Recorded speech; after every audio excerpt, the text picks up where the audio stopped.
Estupendo. Buenos días a todos y muchas gracias por acompañarnos en esta jornada organizada por SpainSafe, PRI y AFI. Es un placer ver esta sala tan llena, ¿no?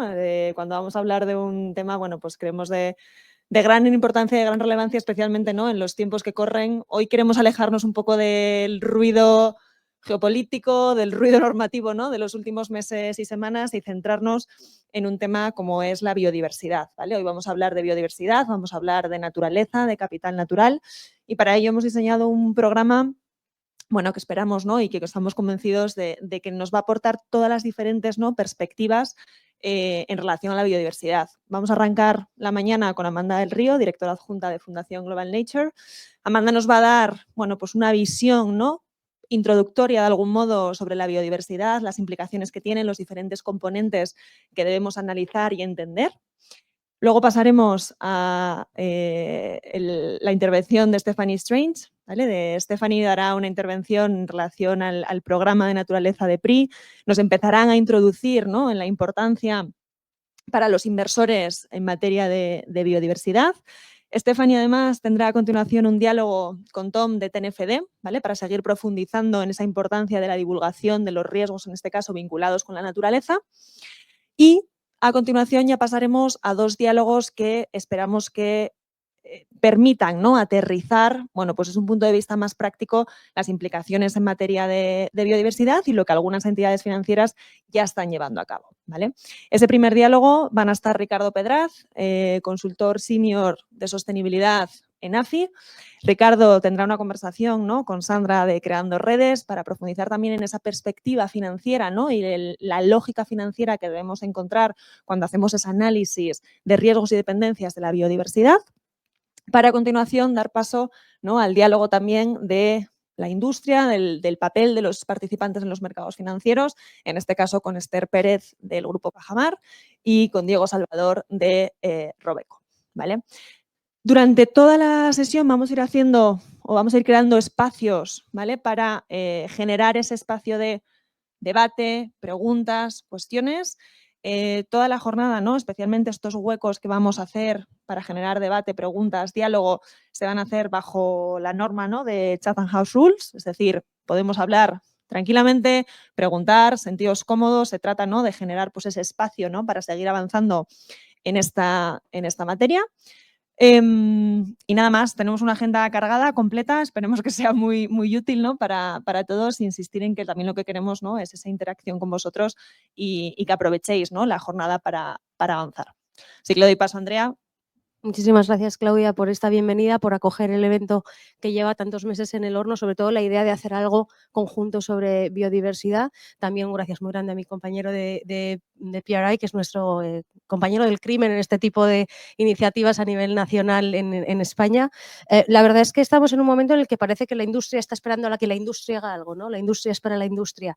Y en España, aunque ya tenemos algunos picos de integración de biodiversidad en las estrategias de screening positivo y en las estrategias de engagement y de voto, sobre todo en lo que tiene que ver con capital natural, es momento de ponerlo más en el centro, ¿no? Sobre todo también teniendo en cuenta que los bancos centrales están empezando a cuantificar el nivel de dependencia del valor de los activos financieros de uno o varios servicios ecosistémicos, y esto pues, nos puede ayudar a dimensionar la magnitud del reto y de la oportunidad.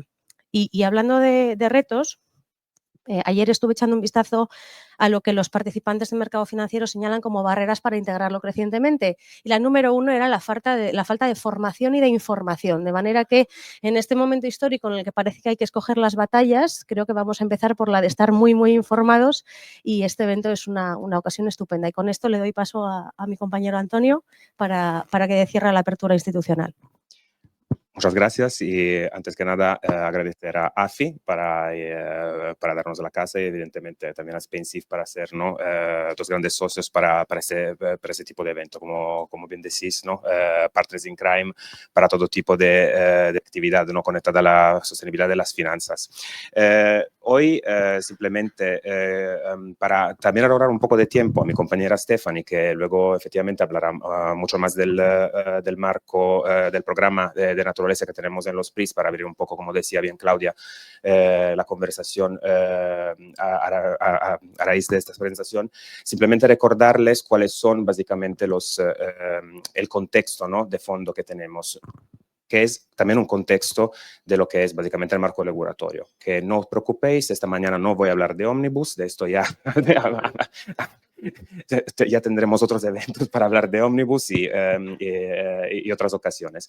Entonces, como bien sabéis, en la COP15 de biodiversidad se adoptó el marco de Kunming-Montreal. Esto es un marco básicamente como firmado por parte de 196 partes, las partes son los estados, y básicamente tiene toda una serie de objetivos, 4 objetivos principales para cumplir a 2050, que son conservación y restauración de la biodiversidad, contribución de la naturaleza a las personas, acceso y redistribución de los beneficios de la naturaleza y herramientas y soluciones para la incorporación e implementación. A su vez, estos 4 objetivos para el 2050 se pueden cumplir y se tendrán que cumplir con 23 metas ya para el 2030.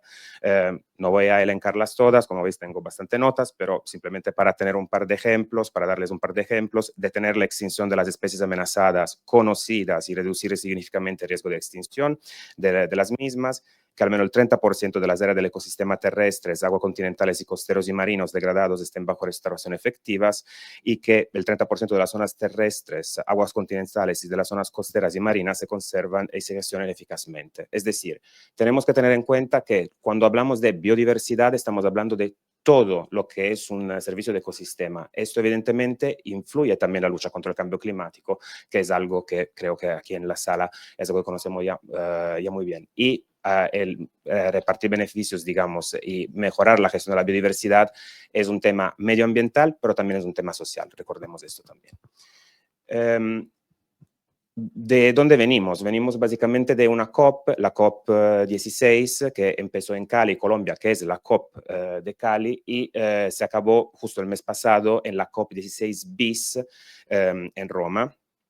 Como sabéis, la Conference of Parties, en este caso, más enfocada a la biodiversidad, el logro principal de la COP16 bis, a raíz del éxito, ¿no?, del framework de Kunming-Montreal, fue básicamente la adopción de la estrategia de movilización de recursos. ¿Qué significa? Básicamente lo que es el Fondo de Cali, movilizar la inversión básicamente privada con 200.000 millones para implementar el marco Kunming-Montreal. Hay muchísimos indicadores que ayudan, ¿no?, en la contribución del GBF, pero lo que creo que es importante destacar es básicamente todo sector, excepto el académico, que disfruta de los beneficios de la secuenciación genética para la conservación de la biodiversidad, se supone que tenga que contribuir a aportar a este fondo. Por lo tanto, de ahí se quiere sacar básicamente la movilización de la financiación privada para poder básicamente alcanzar esta brecha identificada de 200.000 millones para financiar efectivamente la transición, una buena gestión de la biodiversidad. Nosotros evidentemente tenemos toda una serie de planes políticos, no tenemos planes políticos, de engagement político para poder contribuir a la conversación, que no vamos a entrar en el detalle hoy porque no es el enfoque, ¿no?, de la sesión, que pero evidentemente les enviaremos como a raíz de este evento. Por último, como decía, a nivel de marco regulatorio europeo, no vamos a hablar de Omnibus, pero seguramente conocerán el tema de la Deforestation Regulation, sobre la deforestación. Este año entrará en vigor después de una pausa de un año. Es un reglamento, por lo tanto entra en vigor, no hay que transponerlo a ley local. Aquí lo que quiero destacar es que todo lo que tiene que ver con el reglamento sobre la deforestación básicamente afecta a toda una serie de commodities que son de uso común. Entonces, cacao, soja, café, ganado, caucho, madera y petróleo. Y todo material que procede de áreas deforestadas después de 2020 ya es considerado básicamente ilegal. Entonces, como que hasta todo materiales que sean ganados por áreas deforestadas antes del 2020, digamos bien, pero post-2020 no. Entonces esto también es algo muy importante para destacar, porque todo esto, a pesar de que tengamos un marco regulatorio en Europa o un framework global que efectivamente esté dando, digamos, unos empujones muy fuertes, ¿no?, para la gestión de la biodiversidad, esto, no obstante todo, no os aguarda, digamos, no salva de los riesgos sistémicos que la biodiversidad nos está dando. Entonces, por eso que es importante que estén todos aquí, es importante también la contribución del sector privado y nada, con esto te devuelvo la palabra. Muchas gracias. Y gracias a todos por venir. Fenomenal. Pues hecha la bienvenida y la introducción, ya le doy paso a Amanda del Río para que nos dé esa fantástica, ¿no?, introducción y contexto en materia de biodiversidad. Esto para más.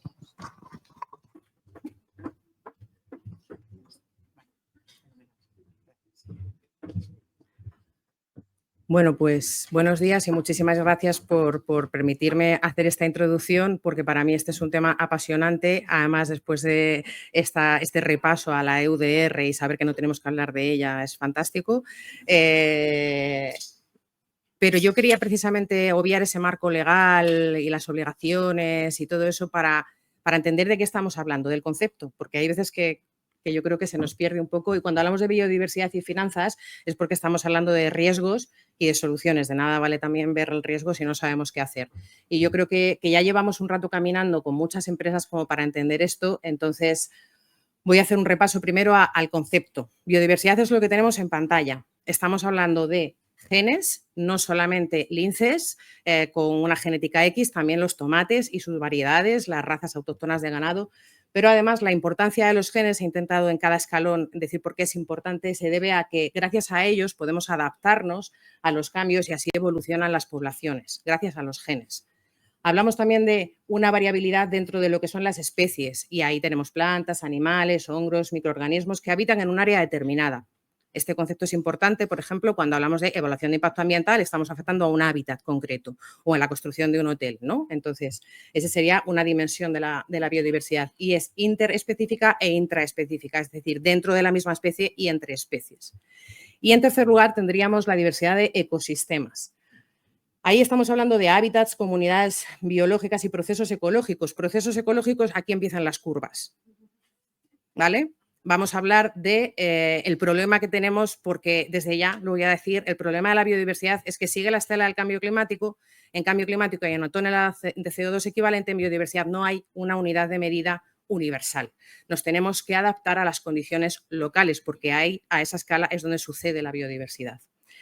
Por dar una definición oficial, pero también esta imagen que me gusta mucho porque hace entender esa diversidad desde lo más pequeño hasta lo más grande, bueno, pues he cogido esta definición de Naciones Unidas, pero en cualquier caso, si nos hemos quedado con que son esas variabilidades que hay entre genes, especies, ecosistemas y además los servicios de los ecosistemas, que hace referencia a esos procesos, con eso yo me iría contenta, con que esto lo tengamos en la cabeza. Este concepto yo siempre lo explico de una forma muy gráfica. Es como cuando una cabra está en el monte, hace caca, llega un escarabajo, coge esa bola de caca, la arrastra, la hace grande. Todos hemos visto esos cuentos, ¿no?, donde el escarabajo va trabajando su bola y eso se acaba convirtiendo en suelo y ese suelo será la base donde crezca un cultivo. Eso es lo que pasa con los servicios de los ecosistemas. Esta imagen está adaptada, la he apañado un poquito para el siglo XXI porque Robert Costanza y Herman Daly, economistas, hace muchísimos años ya definieron qué es esto del capital natural. Y entonces, en esta imagen podemos ver que estamos hablando de algo muy global y hay funciones de los ecosistemas como el cambio climático que dependen, el clima es algo global. Pero también hay cosas que son muy locales y entonces la escala será una cuenca hidrográfica. Si queremos hablar de huella hídrica, tendremos que pensar en esa escala. Entonces, me gusta poner la definición también de capital natural de Costanza y Daly, que es un stock que genera un flujo de bienes y servicios útiles o renta natural a lo largo del tiempo. Eran economistas, yo creo que supieron aterrizar bien este concepto. Pero además esto, en definitiva, tiene que ver con lo que vemos arriba del todo, que es con que la naturaleza sea capaz de aportar materias primas, ahora vamos a ver los servicios de abastecimiento, con que la naturaleza saludable sea la base de la salud de las personas, enfoque One Health, y en tercer lugar con la seguridad y la estabilidad, y pongo asterisco, climática. aunque en un momento de guerra también nos podríamos pensar este gran problema que tenemos, aunque eso pase y aunque la geopolítica se calme, el clima va a seguir dando guerra. Entonces, necesitamos pensar en esos conceptos. Entonces, la biodiversidad en las definiciones de capital natural está bastante oculta, pero sustenta tanto los stocks como los flujos de servicios. Si perdemos eslabones de la cadena, empieza a desmoronarse. Los servicios de los ecosistemas son de 3 tipos, se llaman así: servicios de aprovisionamiento, servicios de regulación y servicios culturales. Por poneros ejemplos, materiales, energía, agua, cultivo, pues son servicios de aprovisionamiento. Polinización, fundamental para el sector agroalimentario, regulación del clima, erosión y regulación del suelo. Por eso el sector agroalimentario está yendo por delante, porque dependen muchísimo. Cuando hacemos una evaluación de cuánto me afecta a mí todo esto de la biodiversidad, tenemos que pensar en concepto de impacto y dependencia. Y esto es la parte de dependencia. Dependemos de climas estables, dependemos de cadenas de suministro que son capaces de proveer a la empresa sin tener inestabilidad, ¿no? Y por último, por ejemplo, el sector turístico utiliza mucho el tercer tipo de servicios, que son los de regulación, los de soporte, los culturales, los espirituales. Siempre que hablo de servicios espirituales, este es un poco más esotérico, pongo el ejemplo de Doñana y el Rocío. Intenta tú prohibir la procesión del Rocío en el Parque Nacional de Doñana, por mucho que le afecte. Es decir, hay una vinculación de las personas a veces a determinados entornos por algo espiritual, en este caso religioso, en otros casos no, pero también sigue siendo espiritual, y eso hace que la gente se levante en armas, si tú quieres meterte ahí. Entonces, y estando en el sector en el que estamos, esta mañana me parecía importante también definir la naturaleza como una cartera con muchos activos. Y cuanto más diversifiquemos nuestra cartera, reduciremos el riesgo y aumentaremos las oportunidades de rendimiento si no tenemos esto, un monocultivo. Esto es lo que nos resiste el cambio, porque aquí la única diversidad que hay son esos 3 tristes árboles en medio de ese paisaje. Y esto es Tierra de Campos, donde nosotros tenemos nuestra sede. Entonces, en lo que estamos trabajando es en aumentar la complejidad, en imitar a la naturaleza. Por eso hablamos de soluciones basadas en la naturaleza, un concepto que está ahí también ahora. Los filtros verdes imitan a la naturaleza.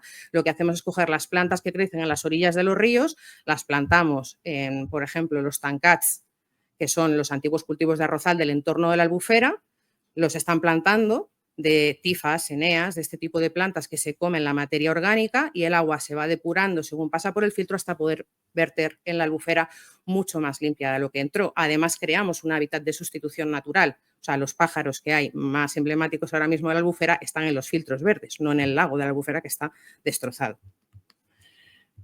Y para mí la biodiversidad, después de muchos años, no hay mejor definición que esta, cada uno se casa con quien quiere. Para mí Sandra Mirna es la persona que mejor ha definido la biodiversidad en los últimos años y recomiendo a todos que vean el discurso de cuando recibió el premio Princesa de Asturias, porque ella definió muy bien el tapiz que nos entreteje y nos atraviesa, basado en un moler y rehacer siempre con los mismos materiales. En muy pocas palabras está condensando los ciclos de materia y energía, que la naturaleza funciona en ciclos, y cuando hablamos, por ejemplo, de los límites planetarios, estamos hablando del ciclo del nitrógeno, del ciclo del fósforo, ¿vale? Pero también está hablando de todos esos servicios que nos... perdón, es que se me ha ido ahí una diapositiva. Está hablando de los hilos de ese tapiz, que son los genes, las especies y los ecosistemas, pero también de cómo se interrelacionan entre sí y nos abriga, es decir, nos protege, y todo esto sí está bien conservada. No voy a hablar mucho de todo esto porque seguro que si están ponentes del TNFD y del sector financiero, pues vais a poder hablar seguro de la naturaleza como un riesgo y de la dependencia, de la altísima dependencia que tenemos como sociedad, ¿no?, a nivel económico de la naturaleza, pero sí quería hacer un pequeño repaso de cómo estamos en España. Somos ricos en biodiversidad, somos muy ricos. Somos el país más biodiverso de Europa Occidental. Pero también tenemos más riesgos, claro, somos más vulnerables porque tenemos más que perder. Hay países de Europa que son bastante monocolor, por así decir, ¿no? Y tenemos el 27% de nuestra superficie terrestre protegida. Ahí tenéis algunas especies emblemáticas o espacios así como muy emblemáticos. Pero también podríamos hablar de la cadena de valor, no solamente de linces y de osos y de águilas imperiales. De hecho, el capital natural en España está en nuestros agroecosistemas, porque somos un país que tiene 5 regiones biogeográficas y cada una de ellas ha creado diferentes modelos de uso en el paisaje. Las personas conviviendo con ese paisaje generaron la mejor explotación que se podía hacer de esos recursos naturales. Ejemplo de ello son las dehesas, que tienen más biodiversidad que un monte mediterráneo, siendo un sistema manejado. Entonces, en esos manejos podemos llegar a producir biodiversidad. Cuando hablamos de que el sector agroalimentario es uno de los principales impulsores de pérdida de biodiversidad, también tenemos que decir que tiene el gran potencial de generar biodiversidad. Estos son los enfoques de lo que ahora se llama agricultura regenerativa, que en definitiva hablamos de restaurar la naturaleza, pero con el propio manejo. Y eso es lo que están haciendo todas las grandes. Nestlé, contaré el ejemplo porque es el del que yo puedo hablar, claro, porque trabajamos con ellos, pero hay otros muchísimos ejemplos. En el mundo de la EUDR, por ejemplo, por el riesgo del vacuno el cuero, estamos trabajando con la industria del lujo, con el grupo Kering, y tengo la ilusión de que dentro de no mucho podamos ver bolsos Gucci de pastoreo regenerativo, porque estamos en ello. Ya hemos hecho un primer lote de pieles para enviarles. El 20% del territorio nacional es la superficie que tendríamos que restaurar según la Ley de Restauración de la Naturaleza. Esto es un reto tremendo, un reto de país que no se sabe muy bien además cómo financiarlo, porque hay un déficit de financiación tremendo, entonces se mira mucho al sector privado por eso. Y como decía antes, con estos datos, no hay muchos datos en España, desgraciadamente, de capital natural, pero sí que podemos ver que el 60% son tierras de cultivo y pastos, el 25% ecosistemas forestales y el 16% áreas naturales, de nuestro capital natural. Ahí está la referencia de dónde salen estos datos. ¿Y qué es lo que estamos perdiendo? ¿Por qué esa ley de restauración de la naturaleza? ¿Por qué necesitamos recuperar nuestra naturaleza? Porque estamos perdiendo a las especies más comunes. Hemos recuperado superficie forestal, hemos recuperado a las grandes águilas y bichos alados, hemos recuperado a las grandes especies. Si veis datos del lince, las poblaciones de oso van mejor, lo que va peor son los insectos, porque no son sexys, y las aves más comunes. Si miramos otro de los indicadores de la Unión Europea para agroecosistemas, que sería las imágenes hablan por sí solas, índice de aves comunes, índice de mariposas. Estos son los dos indicadores de la Unión Europea para evaluar ¿cómo lo estamos haciendo? Bueno, aquí hay mucha tela que cortar, no voy a hablar de la PAC, pero así es como estamos.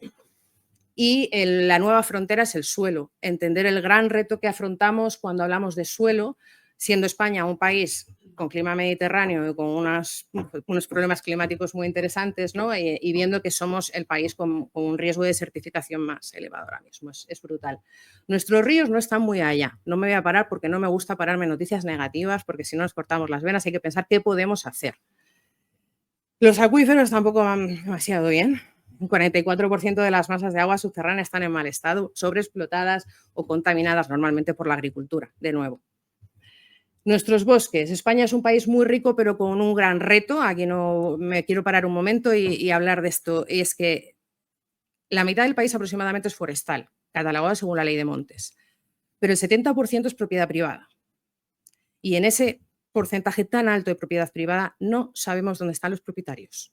Están abandonadas esas tierras, la gente migró a las ciudades. Ahora mismo tenemos un proyecto en marcha, se llama Reconecta. Si alguno venís de raíces de pueblo y creéis que podéis tener una tierra abandonada, por favor, entrad en Reconecta, porque intentamos recuperar esas tierras para poder desarrollar proyectos que minimicen el riesgo de incendio. Ahí es donde no estamos sabiendo apagar los incendios.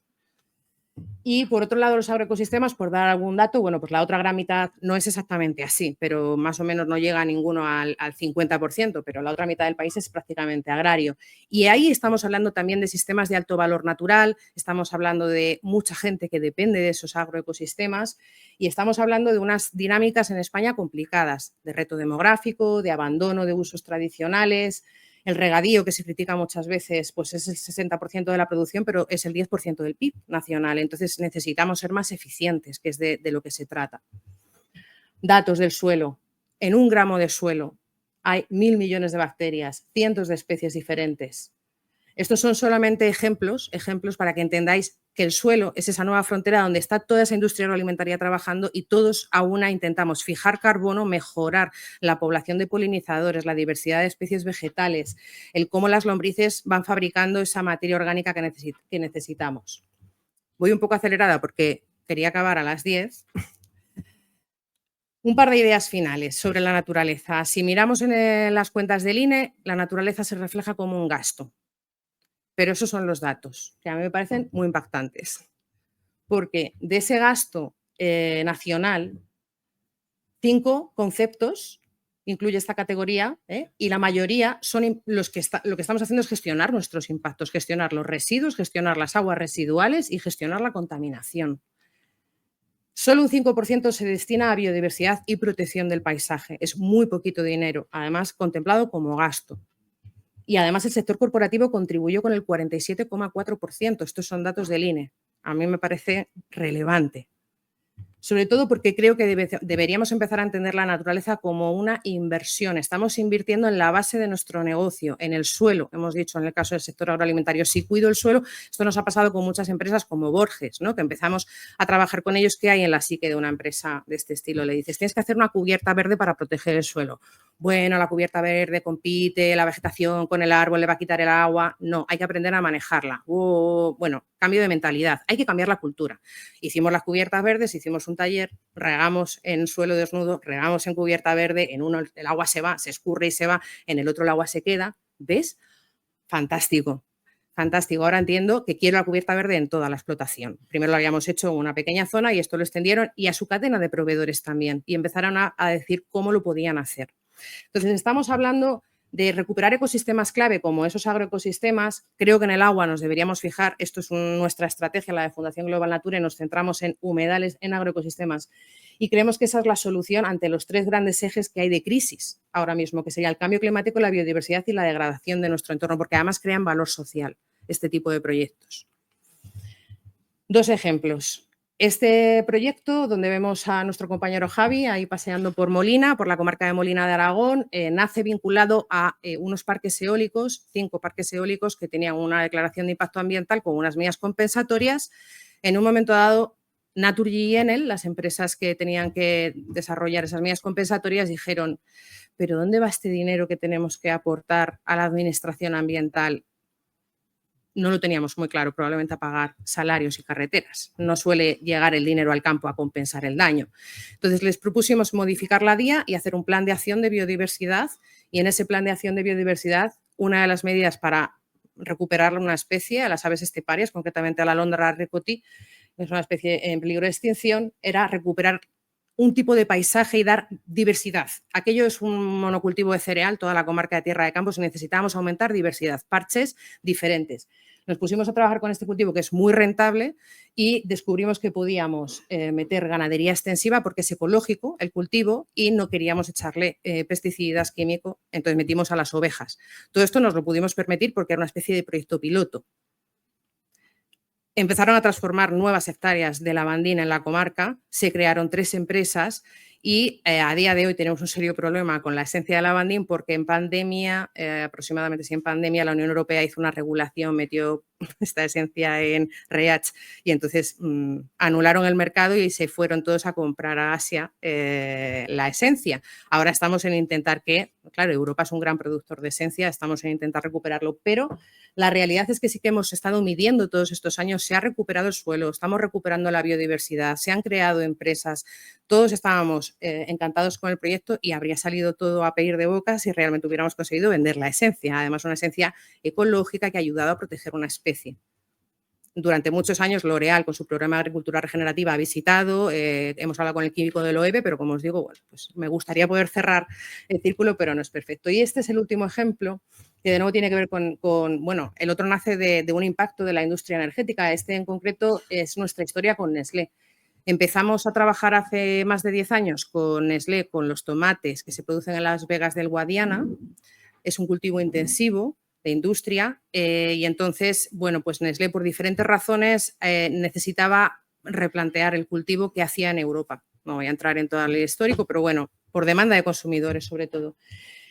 Y empezamos a plantear este esquema de evaluamos en campo, tenemos una línea de base, hacemos un plan de acción, pues un poco como en el lavandín, hicimos un plan, es que aquí es sota, caballo y rey, la naturaleza luego tampoco es tan complicada de manejar, ¿no? En ese plan había una serie de medidas, se empiezan a implementar, son 3 años lo que se le da a los agricultores, que a su vez están coordinados por los procesadores que luego le acaban vendiendo a la multinacional. El primer año tenían que cumplir el 33% de las medidas, el segundo año el 66%, el tercer año el 100% y lo han ido apoyando económicamente. Hubo que entender quién pagaba qué parte de esa factura. ¿Quién paga la tecnología? ¿Quién entiende? Porque necesitábamos teledetección, necesitábamos una serie de medidas, entonces hicimos un esquema social y sobre todo un compromiso de la naturaleza no se recupera al año siguiente, entonces los agricultores no van a hacer los cambios si tú no te comprometes al menos a X años, ¿no? Todo eso se ha ido construyendo, el éxito del programa se refleja en que a día de hoy estamos con más de 30 materias primas en más de 30 países, esta es la imagen de la última memoria de la Fundación, o sea que todavía habría que actualizarlo un poco más. Estamos trabajando ahora mismo con cereales, con toda la industria láctica, todo esto, láctea en la cornisa cantábrica, hecho ahí y fuera de España también y fuera del ámbito de cereales y de leche, con todas estas verduras y especias ahora mismo en la India, en un programa que ya además ellos están empezando a visibilizar. Durante estos 10 años no se ha contado, porque esto lo mueve un negocio, es operativa 100%, esto es trabajar con biodiversidad en la cadena de suministro, permite una trazabilidad completa, tenemos KPIs y métricas basados en la ciencia y reportes anuales de todo lo que se ha hecho estos 10 años y siempre se adapta al contexto local, porque las medidas que tú propones a una persona que si tiene fobia a las abejas le dices pon colmenas, te va a decir que no. Entonces hay que dar una especie de menú de medidas, algunas son obligado cumplimiento, pero otras pueden ser las de mejora de biodiversidad, muchas veces son, pues puedes elegir entre esta y esta, ¿no? Al final el coste también lo tienen que valorar ellos y la inversión. Y somos un grupo de gente, estamos nosotros, pero también está Sustainable Agricultural Network y muchos de sus socios. Esto es una red, esto para que suceda a nivel global necesitas a gente específica de cada contexto local. Así que, bueno, pues espero que nos haya quedado claro que la biodiversidad y que la naturaleza es la base, como decían Herman y Daly, ¿no? De nuestro bienestar, de nuestra sociedad y de nuestra economía, y que no estamos hablando ni de linces ni de osos, sino más de insectos y de suelo. Muchas gracias. Ahora, pues,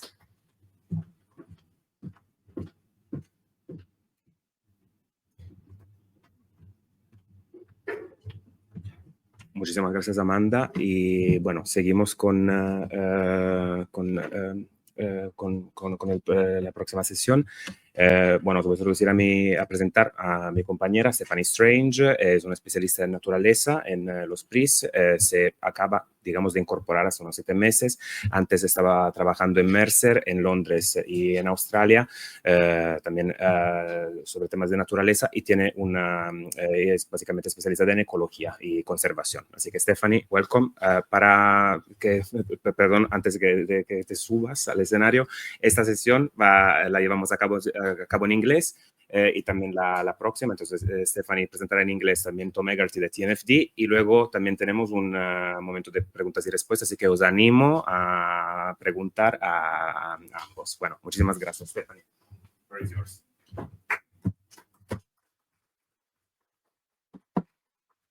Hola, buenos días. That's all the Spanish that I know. Thank you for having me today. I'm going to explain to you the PRI Nature Program, and for those of you here that are PRI signatories, this will help you to understand the work that we are doing on nature. For those of you who are not PRI signatories, hopefully this is some background to help you understand the organisation that we are and the work that we do in responsible investment. So there are 3 pillars to the PRI Nature Program.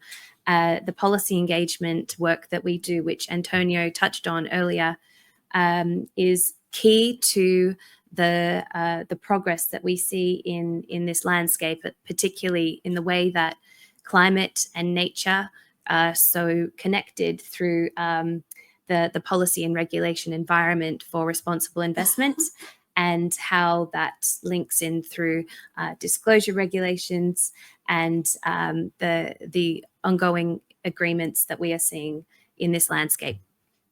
Secondly is stewardship and our collaborative engagement initiative, SPRING, which I will touch on more shortly. And some of you in the room here will be familiar with SPRING through either endorsement or participation. And we encourage you to also join this initiative. And thirdly are the investment policies and the practices that we encourage through the guidance that we have released and through our academy courses that we have available. This is what I will touch on first to help you understand how you can integrate biodiversity into your investment practices and policies. Now, we had an excellent keynote speech which introduced this topic very well, and the dependence that investors have on nature and ecosystem services, as well as the impacts that businesses and our economy have on nature. So the interconnectedness of what we do to ensure that nature and business can work in tandem. So the ecosystem services, as we have heard, such as pollination, fresh water, the air that we breathe, and the provision of timber are vital to a strong economy and are vital to our investments. On the other hand, the way that our investments through their production processes impact biodiversity and ecosystems is both potentially negative, but can also be an opportunity for investors to invest in nature-based solutions and in opportunities that can bring about value and growth. There are 3 areas of risk under nature-related risks that you will be familiar with through sort of the climate change landscape that we have become familiar with through TCFD. Physical risks being those that we see from natural events that impact businesses and cause disruptions, such as flooding, wildfires, soil erosion, the degradation of the quality of water and soil. Transition risks, this is what we are seeing particularly prevalent in Europe, for example, the incoming EU deforestation regulation and the increase in litigation cases. So where companies and investors or finances are being sued for their part in the destruction of biodiversity. And then systemic risks, which are the long-term larger impacts that occur when these risks are ignored, and the flow-on impacts cause tipping points through the kind of pushing of these planetary boundaries, potentially resulting in the collapse of the economy and the financial system as we know it, which is what we want to avoid. But on the flip side, there are investment opportunities and nature-based solutions outcomes that investors can take advantage of. I'm going to go through a few cases of financial materiality for you to understand how this has already been financially material for businesses around the world. The first is JBS. They are the largest meat supplier in the world. They are a privately owned company. And in 2017, they were found to be raising cattle on land that has been illegally deforested in the Amazon. Now, this initially resulted in a $7 million fine from the Environment Agency, which is relatively small for a large company and not so financially material. However, their ongoing reputation for ignoring biodiversity laws has resulted in organizations and finances putting pressure on the Security Exchange Commission in the US to block their attempt at IPO because the company wants to go public. However, that attempt has been paused while the SEC makes their decision. And this could impact the business through a loss of potential $20 billion in value. The next example is 3M. They are a diversified technology company and have been fined for contaminating public water streams with PFAS. PFAS is a bioaccumulative chemical which enters the bloodstream and cannot be broken down, leading to many health impacts and damage to biodiversity. In America, the local water councils have sued 3M for this contamination. Over 4,000 lawsuits have resulted from this, and they have settled with the municipal councils for $10.3 billion, which is the minimum that they will end up paying for this. On top of that, 5-year share prices have dropped 66% between 2018 and 2023. And lastly, an example of physical risk where we have seen in Norway mass die-offs of farmed salmon as a result of harmful algal blooms, where unusually warm temperatures have resulted in algal blooms on the surface of the water, creating hypoxia in the water and suffocating the salmon. This has resulted in 10,000 tons of farmed salmon being lost in 2019.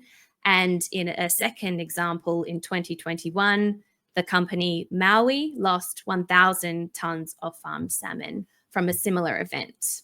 And in financial terms, this was $188 million lost in sales and $145 million in direct and indirect costs.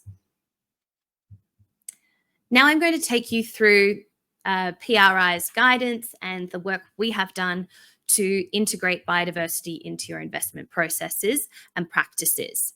And this part of the presentation is, I guess, a way to bring together all of the presentations we will hear today and all the different actions that you can take and ways that you can integrate this. Now, we are going to hear shortly from Thomas from TNFD on disclosure, and this is one of the 3 levers for action where investors can disclose their impacts and their dependencies on nature and encourage their investment companies to do so as well. Through stewardship, as I touched on earlier, we will speak about Spring, and this not only includes engagement with investment companies, but also the responsible engagement with policy and the way that companies also interact with policy and how their influence is flowed through that system. And lastly, through the investment process, where the creation of a biodiversity investment policy is crucial to having firm beliefs on nature and biodiversity in your investment process that can flow through the value chain and give a clear guidance to your investment managers, your investment companies, and also policy makers that you have these beliefs. So how can you integrate biodiversity into your investment policies? The first is important to have an understanding of this topic. Now, this is not just the people in the room today, but also when you take this information away and have those conversations with your portfolio managers and have those conversations with executives, because building an organizational level understanding of this issue can create an understanding of the systemic risks and why it's important for this to be built in to the investment process from the beginning. Understanding the risks and opportunities within your portfolio And this is something we will hear more from shortly from Tom. But taking an assessment of the portfolio companies, the ways that their production processes impact biodiversity and the ways that they depend on biodiversity, understanding where those risks and impacts are concentrated, and understanding how you can then concentrate your energies on these issues in order to mitigate this risk. Establishing your strategies and your targets. This is an evolving area. We have seen that targets are measured through climate. However, in biodiversity, this is evolving through standardized metrics and reporting frameworks that will allow us to understand how we can monitor and assess our impact and assess that progress made. And then lastly, monitoring and disclosing, as I said, through the frameworks such as TNFD and annual reports. We do have a nature course in our academy. You can scan the QR code if you would like. I will also be sharing all of these slides from today after this event. And if you have any more, if you have any more questions about these slides, then you can follow up. I will now speak about Spring, which is our engagement initiative. The key objectives of Spring are to address the issue of forest loss and land degradation, and to have a focus on responsible policy engagement. Spring currently has 225 endorsers and 84 participant investors, and collectively they have $16 trillion in assets under management. The company framework have 60 companies currently, of focus companies, 26 of those being European companies. And the focus of Spring is through a geographical lens, policy lens, and a country risk lens. So the geographies that have the highest risk of biodiversity loss. The structure of Spring is that PRI are the owners and conveners. We are advised through a signatory committee, but also through a technical advisory committee of academics and industry experts on these issues. And engagements with companies take place through our engagement groups. We have lead investors who directly engage with companies, as well as collaborating investors who help to form the engagement content and help to coordinate, but don't directly have the engagement with the company. We then have endorsers who have signed on to our initiative to approve our statement and our objectives. The companies were selected through 3 key areas, as I said: the geographies that have the highest risk of biodiversity loss, those being in Argentina, Bolivia, Brazil, Indonesia, and Paraguay. Through the policy arenas that those companies operate in, the way that they are able to influence their policy makers, and the way that they are involved in the process, for example, through their lobbying, through their political engagement, through their donations, and through any political trade associations they are part of.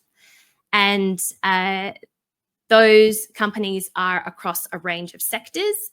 Those companies have not necessarily negatively impacted biodiversity in that they have not been found to be the worst actors, but they are the most influential, and their value chains are the most concentrated in sectors where biodiversity loss is prevalent.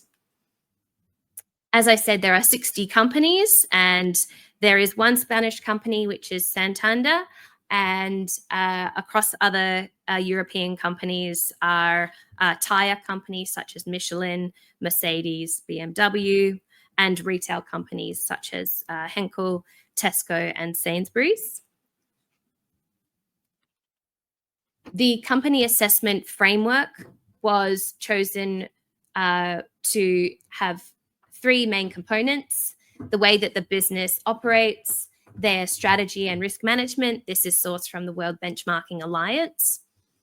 Their supply chain management, how they procure and manage the procurement of their goods and services, which was also sourced from the World Benchmarking Alliance. And political engagement, as I said before, any lobbying that they may be associated with, which has been acquired through the Influence Map data. Spring is open to endorsers and participants. If you are interested in becoming either a participant and endorser, there are no fees. You just need to be a PRI signatory. And as I said, we will share all of the resources after this, and you are welcome to find out more on our website, as well as request a meeting with our Spring team who can take you through this in more detail. I now want to welcome Thomas Hegarty from the Task Force for Nature-Related Financial Disclosures. Thomas is a senior lead in nature and biodiversity transition planning and targets. He's also worked at Systemic Limited in the nature food team, and at Her Majesty's Treasury in net zero strategy, and has many years of experience in policy advice across environment, agriculture, and economics. Now, Thomas is joining us live through the screen. Welcome, Thomas. We're just going to have a dialogue and understand more about the Task Force for Nature-Related Disclosures. Hi, everyone. Thanks very much. Okay. Welcome, Thomas. Can you hear us? Hi, everyone. Can you hear me? Can you hear me? I can hear you. Can we unmute Thomas? Can you hear me? Yes. Yes. Great. Wonderful. Hi, welcome to the room. There is about 80 people in here. I'm very excited to listen to your presentation. So firstly, Thomas, can you take us through what the TNFD is and how it's relevant to asset owners and asset managers? Yeah, of course. So TNFD, the Task Force for Nature-Related Financial Disclosures, is a market-led initiative with this mission to help investors like yourselves and other users of financial disclosures to shift financial flows away from nature negative outcomes and towards nature positive outcomes aligned with the Global Biodiversity Framework. So we've already heard a great presentation about nature and how it's in decline and how important it is for business. And so what we're trying to do is help companies analyze their dependence and impact on nature in more detail, understand what the risks and opportunities are, and then disclose those in a transparent and consistent way so that investors like yourselves can use that information to therefore allocate capital more efficiently. And as I said, we're a market-led initiative, so the main governance structure is a group of 40 companies from a bunch of different sectors and around the world. But we're also a science-based organization, so we have a group of scientific organizations that also support us and advise us to make sure that what we're saying is accurate and based in the science. We're also supported by governments, both financially and also endorsed. Our work is endorsed by the G20. Next slide, please. And we've heard a lot already about how nature is so important for business, and but this is the diagram that we like to use. So we're showing the investor expectations continue to be high for returns from companies that they're investing in, but those returns are really dependent on the continued flow of ecosystem services from nature, and those are really essential to supporting supporting every company's operations, every company's supply chain, and their customers. And so, if nature is declining, those investor expectations are increasingly going to be mismatched with what's actually possible for those companies. So as I said, what we're trying to do is to get companies to think through these risks and then disclose them and then also manage them better. So this is about going beyond CSR. Nature is no longer just about corporate social responsibility, but also about core strategic risk management. Next slide, please.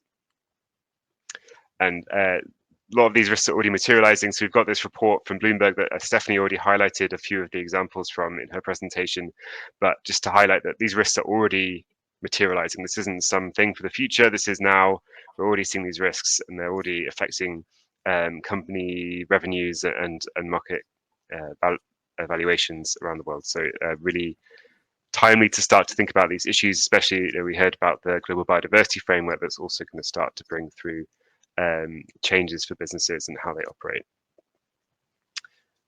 Next slide, please. Yeah, and so what TNFD has done, we've produced this guidance on how to identify and assess nature-related issues, so dependencies, impacts, risks, and opportunities, both in real economy companies, but also in financial institutions.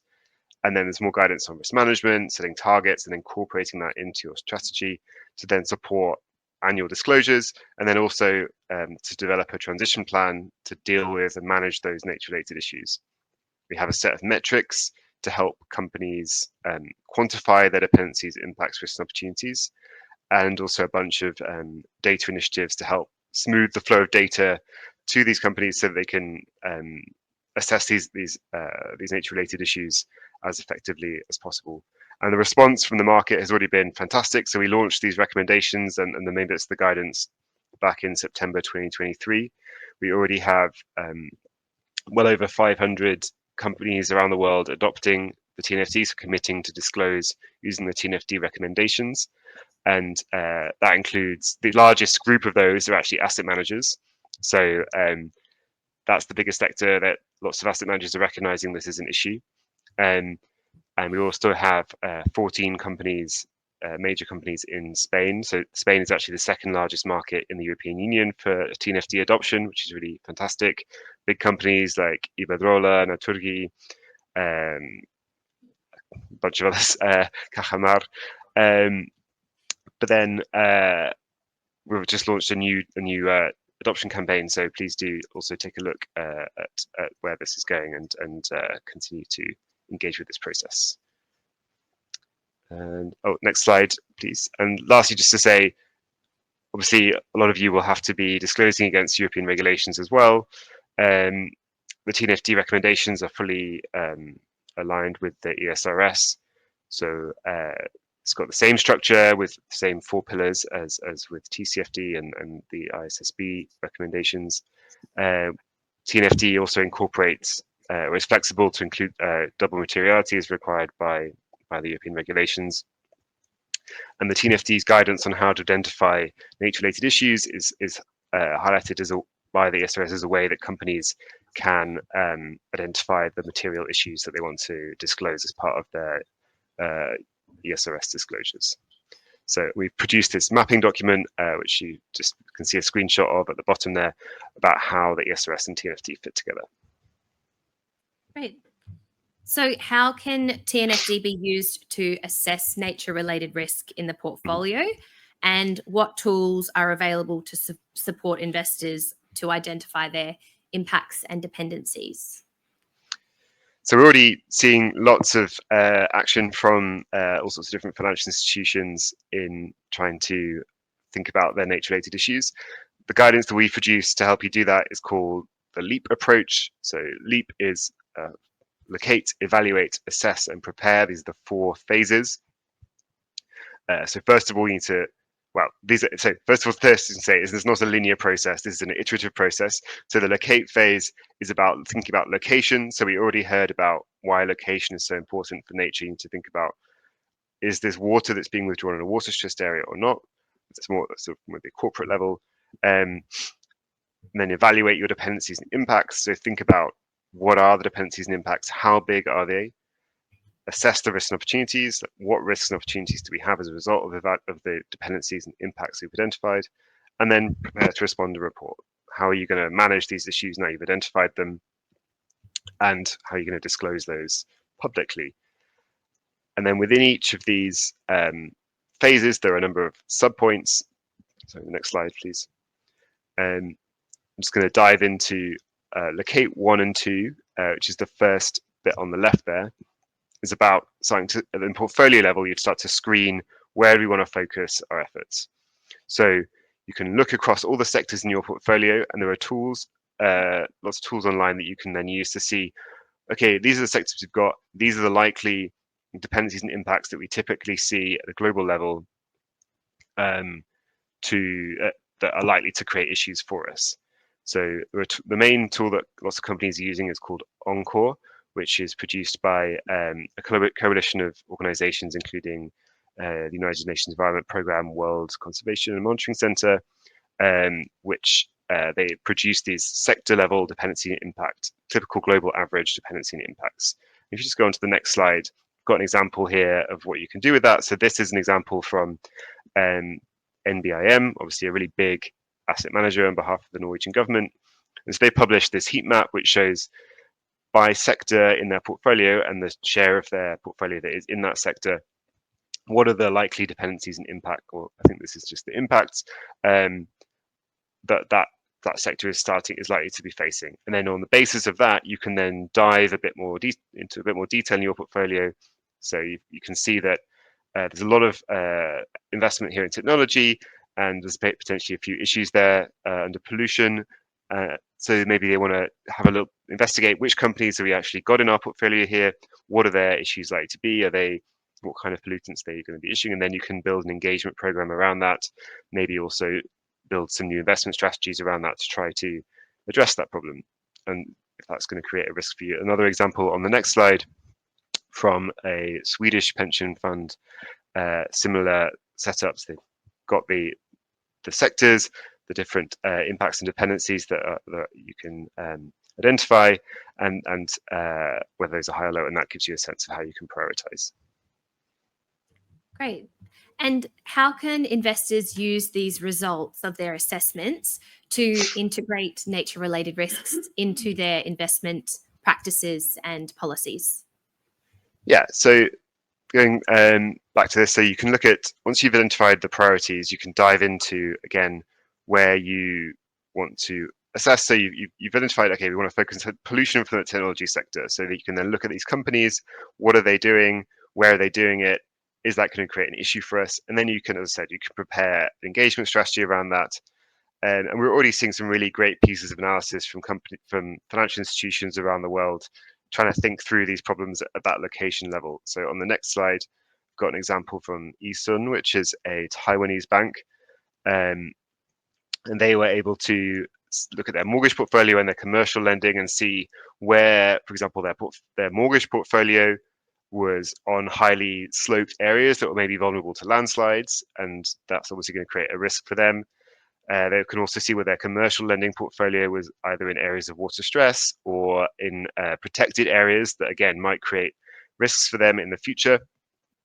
On the next slide, we've got an example from Sudamericana, which is a Colombian insurance group, and they were able to look at some of their subsidiary or their holding companies, their portfolio companies, geography, and where they have particular farms, and whether these farms were also in protected areas, and therefore whether they may face transition risks in the future.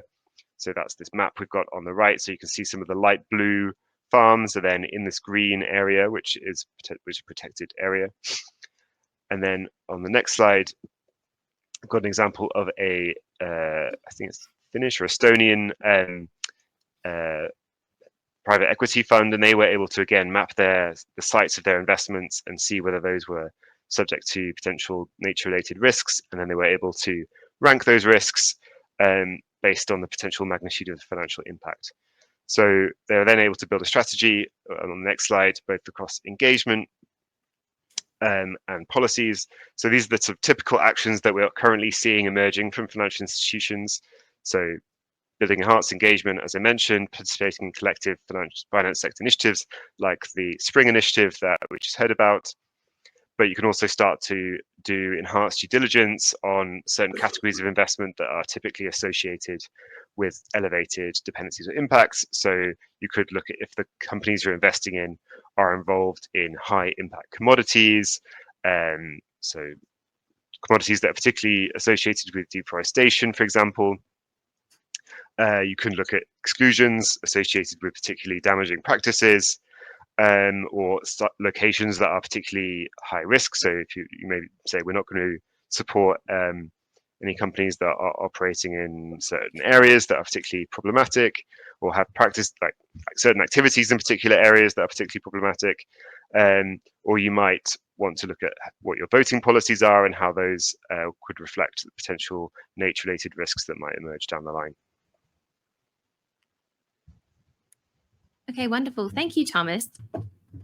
Estupendo. Yo creo que también ahora vamos a tener otras dos, ¿no? Diálogos, creo que van a dar mucha luz, ¿no? Sobre esa implementación más práctica, ¿no? De las diferentes prácticas, sobre todo cómo arrancar, cómo empezar, cómo implementar políticas y prácticas, ¿no? Que sean, bueno, pues factibles, ¿no? A las diferentes entidades.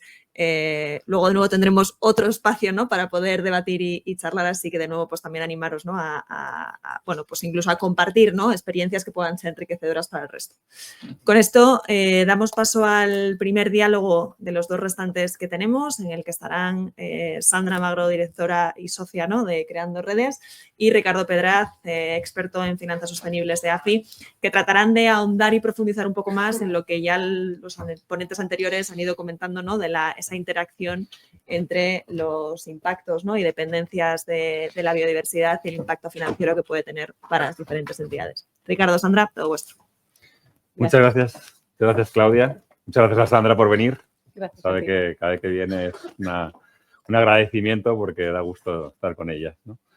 Bueno, sí, gracias. Vale. Bueno, nosotros queríamos hablar de cómo enfocamos el trabajo en la práctica, ¿no? De cómo hemos venido colaborando, porque más allá de los agradecimientos a Sandra por venir, desde luego, agradecimiento doble por el conocimiento técnico que tienen, ¿no? Para nosotros es tremendamente útil aterrizar los conceptos de capital natural a la realidad de las empresas o de las entidades financieras o distintas tipologías de sectores o inversiones, ¿no? Y bueno, hemos encontrado un punto de colaboración muy útil porque no dominando desde AFI esos temas, tratamos de dar el siguiente paso, ¿no? Es llevarlo a la cuantificación económica, cuantificación financiera según el caso, la cuantificación de riesgos en algunos casos, ¿vale? Todo el discurso que tiene que ver con capital natural, ¿no? Desde luego no es lo mismo que en el caso de cambio climático, no tenemos la misma facilidad, por decirlo así, de métricas, ¿no? Pero sí tenemos frameworks, tanto como el que explicaban de PRI como el ya más generalizado de reporting relacionado con TNFD, que desde luego no son tremendamente útiles en este sentido, ¿no? Entonces, bueno, Sandra, bienvenida. Gracias. Y yo creo que en este diálogo que queríamos tener, yo te quería hacer una pregunta primero, ¿no? Y es, ¿por dónde empezamos, ¿no? ¿Por dónde empezamos en el trabajo cuando tenemos que abordarlo en una entidad financiera, sea de crédito, sea de inversión, o en una empresa si es diferente? Si o sea, en realidad era lo que te comentaba antes, ¿no? Es genial poder hablar en este momento porque ya todo el mundo ha explicado todo, entonces nosotros como que podemos ir a contar cosas como muy concretas.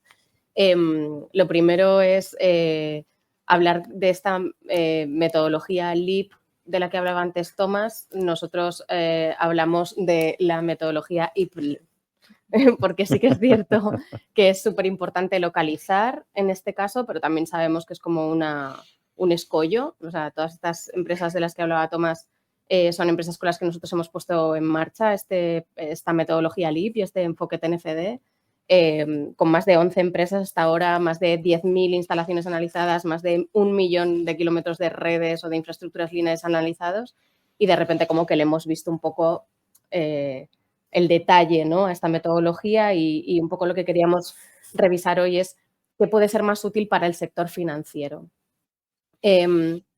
Tomás decía muy bien que por algún sitio hay que empezar y de verdad de lo que se trata es de empezar. Para mí la recomendación para un sector financiero sería no empezar a localizar, sino empezar a ver qué es lo que tienen en casa, ¿no? O sea, mira tu cartera, mira cuáles son las empresas o los sectores de los que tienes más invertido y empieza por ahí, ¿no? Para mí esa sería como una manera de aterrizar esa materialidad primero desde lo financiero, desde el, vale, es que mi problemita, ¿no? O sea, lo que me va a apretar está aquí. Y aquí yo creo que ahí se puede utilizar como un poco esa inteligencia de negocio, ¿no? De ver un poco lo que creemos que puede ser más importante y ya ahí sí empezar a hacer esas aproximaciones de cuáles podrían ser estos impactos, dependencias, riesgos y oportunidades, asumiendo que tenemos que priorizar mucho porque los recursos luego son súper limitados, las entidades financieras tienen una información bastante limitada, porque si ya nos encontramos a veces que las propias empresas, ¿no? Antes hablábamos de grandes empresas como SACIR o HL, empresas energéticas, muchas de esas empresas se han puesto a hacer este trabajo y se han dado cuenta de que no tienen digitalizadas todas sus instalaciones, que esto que hablaba Amanda, de que todos vamos a tener que empezar a ver nuestra vida en un formato shapefile, pues eso no es así, ¿no? No todas las empresas trabajan con sistemas de información geográfica y entiendo que el mundo financiero aún menos, porque no tiene como activos concretos. Esa información está en el cliente. Claro, que si gestionar. El cliente tiene ¿no? problemas, más todavía el inversor o la entidad de crédito. Entonces, estas aproximaciones para intentar saber cuáles son estos impactos, dependencias, riesgos y oportunidades a nivel sector o a nivel actividad, sí que es cierto que TNFD recomienda algunas herramientas de tipo sectorial como ENCORE, SBTN. Estas herramientas tienen un punto gordo y a veces es demasiado gordo, hasta el punto de que no es lo mismo el riesgo que asume una entidad financiera que está dando crédito para una empresa que desarrolla una construcción de una infraestructura que dentro de lo que cabe ese proyecto va a durar 2 meses, 1 año, a la entidad financiera que lo que está haciendo es soportar el riesgo de una empresa que, por ejemplo, opera una infraestructura y que va a estar operando esa actividad durante 30 años y, por tanto, asumiendo riesgos durante 30 años, ¿no? Entiendo que la manera de enfocarlo desde el punto de vista financiero no es lo mismo. Entonces, están bien estas herramientas sectoriales, pero sí que estaría bien tener también como un criterio experto a la hora de poder identificar cuáles son estos impactos, dependencias, riesgos y oportunidades materiales. Y antes preguntaban por este tema de las métricas, ¿no? Es cierto que las métricas relativas a biodiversidad, pues hoy en día siguen siendo un poco biodiversas, efectivamente. Pero también es cierto que si ya hemos hecho todo este trabajo de priorización, nos podemos ir a métricas súper concretas. O sea, cuando yo hago este trabajo de priorización, sé si de verdad la biodiversidad como tal es material o es más bien el agua o es más bien la contaminación o qué aspecto en concreto es el que voy a tener que monitorizar o cuál es el que me genera el riesgo. Y entonces ahí yo intentaría ir a métricas lo más concretas posibles. Y las métricas concretas no son el MSCI, o sea, no son estos índices. Hablas de métricas incluso a nivel de proyecto. Claro, no claro. Solo a nivel corporativo. Sí, sí. Nada, ¿no? O sea, como que muchas veces las métricas que están disponibles a nivel de biodiversidad, yo que soy ecóloga, no son muy fáciles de entender y por tanto no son muy fáciles de manejar. O sea, tener un índice de 0 a 1 parece que como que nos pueda mejorar la vida, pero en realidad muchas veces no. Si estábamos hablando antes de parques eólicos, pues el parque eólico tiene un riesgo asociado a las colisiones de las aves. Entonces, yo no tengo que estar monitorizando otra cosa que no sea cuántas aves se estampan en mis molinos y si puedo saber qué especie y en qué molino, mejor que mejor, ¿vale? Entonces, utilizar métricas un poco generales en biodiversidad no nos ayuda y hay algunas métricas que están relacionadas con la biodiversidad que son relativamente fáciles de medir. Entonces, bueno, sería como buscarla en cada caso y ahora sí localizar. Y para esa localización, un poco nuestro aprendizaje en este sentido es que clima y naturaleza tienen que empezar a tener un enfoque único. La mayoría de los riesgos que asumen gran parte de las empresas que están expuestas por temas de biodiversidad, la línea delgada entre lo que es clima y lo que es bio no existe muchas veces. Es una línea de puntos y a veces ni siquiera es una línea, ¿no? Hay unas interdependencias que son muy claras. En ecología hablamos de procesos de retroalimentación positiva. El cambio climático y la naturaleza se retroalimentan positivamente. Entonces, utilizar buenas bases de datos que nos puedan dar una información conjunta entre riesgos climáticos y riesgos relacionados con la naturaleza es clave y buscar un poco las bases de datos ad hoc para tu historia que quieres analizar, pues también sería, yo creo que lo más interesante. Y luego todo esto, y esto ahora es como ya encaminado al trabajo que hemos hecho más con AFI, y es que todo esto de medir y de saber tiene que ver con luego tomar decisiones, no en, pues ya está, yo ya he hecho el TNFD, ya me pongo el cheque en la lista y chimpón, ¿no? Para las grandes empresas estas decisiones tienen que ver, como decía Amanda antes, con generar políticas, generar estrategias de biodiversidad, y en el caso del sector financiero para mí sería generar herramientas que nos permita evaluar como con cierta agilidad si esta inversión sí o no, cuáles son las inversiones que para mí me exponen a un mayor riesgo, y también para detectar oportunidades. Saber si hay nuevos productos financieros que yo puedo relacionar o generar para cubrir estos riesgos, o incluso monitorizar la emergencia de determinados mercados que hasta ahora no habían aparecido, ¿no? Y que están en este entorno, pero para eso yo creo que también tenemos que ir un poco a un discurso un poco único en cuanto a cómo le contamos esto al sector financiero, y yo creo que Ricardo, una vez ya tenemos todos estos riesgos, sabemos dónde están, ¿cuál es el siguiente paso? Gracias. Sí, es verdad que nosotros en estos proyectos aparecemos más tarde, ¿no? Como dice Sandra, hasta que no está identificado el riesgo, el impacto, la dependencia, la tipología que es, no podemos ver cómo hacer la traslación a la relación inversor-invertida o entidad de crédito y contraparte, ¿no? Que al final es algo que necesitamos saber, ¿no? ¿Cuál es esa relación previamente? No es lo mismo si hay un colateral que es el que se ve afecto, o si es una inversión directamente en el accionariado de la empresa, porque la vinculación del riesgo cuando se materializa al efecto que puede tener sobre la entidad financiera es muy diferente, ¿no? Entonces, una vez que tenemos identificadas los impactos y dependencias, la traslación a esos riesgos y un poco la sensibilización de cuáles son los más relevantes, pasamos a hacer el siguiente paso, que es ver cuál es el efecto en una empresa. No es lo mismo que tengas un potencial aumento de costes operativos, no es lo mismo que ese aumento de costes operativos sea one-off, que sea recurrente. No es lo mismo que tengas que desarrollar inversiones de CAPEX o incluso nuevos modelos de negocio, por lo tanto tengas que hacer un desarrollo de proyectos de I+D o comprar ese conocimiento fuera. Y desde luego no es lo mismo cuando la afección que puedes llegar a tener es de pura disponibilidad, ¿no?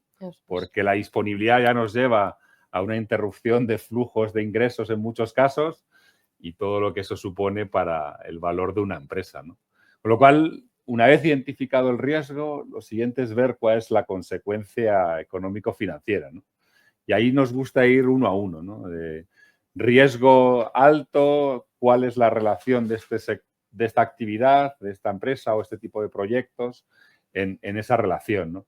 ¿Por qué? Porque al final, si estamos hablando de una entidad de inversión, normalmente lo que nos interesa ver sobre todo son, bueno, cómo afecta a los flujos de caja, ¿no? Necesitamos modelizar la realidad de una empresa, esté cotizada es más fácil, si no está cotizada también se puede, pero bueno, hay que tomar más asunciones, desde luego, y ver cuál es la interrupción, ¿no? Porque si tengo un aumento de costes operativos y solo es eso, con perdón, en muchos casos, pues quizá la afección no es tan alta, ¿no? En términos económicos, financieros y desde luego en valor.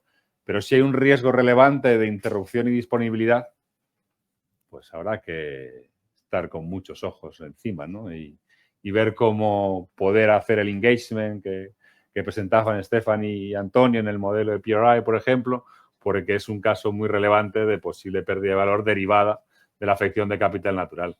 Pero si estamos hablando de una entidad de crédito, las variables son diferentes, ¿no? No es lo mismo el riesgo de crédito que el riesgo de mercado u otros riesgos reputacionales o más genéricos, ¿no?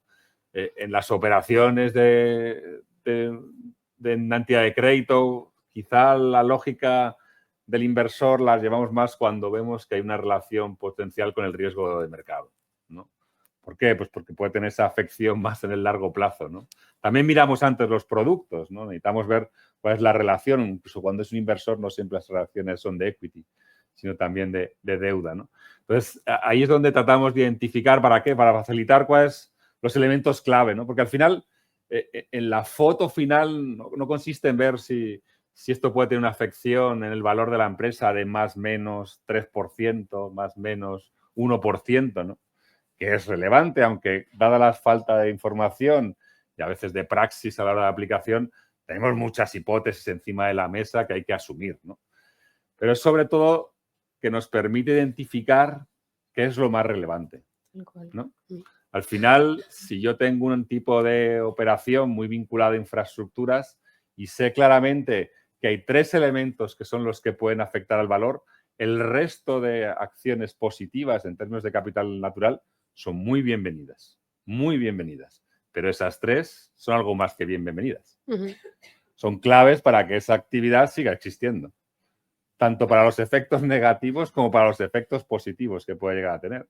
Si no existe, si hay una interrupción, si hay una pérdida de valor, pues ahí tenemos una problemática, ¿no? Entonces, nosotros aspiramos a que con esos elementos que son relevantes en términos de riesgos derivados de capital natural, al final poder identificar cuáles son los 2, 3 elementos que por tipo de proyecto, tipo de empresa, ¿no?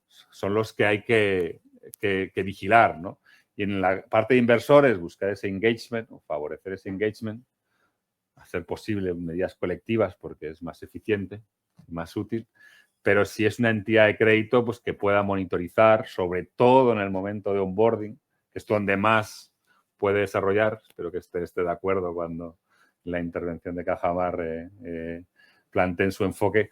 De alguna manera es el momento en el que más pueden influir, ¿no? En la contraparte, porque una vez que está la operación en cartera, 8 años, 15, 3, ahí ya es, con perdón, aguantar y que las cláusulas que haya pues estén bien fijadas para que no haya una problemática a largo plazo si se materializa el riesgo, ¿no?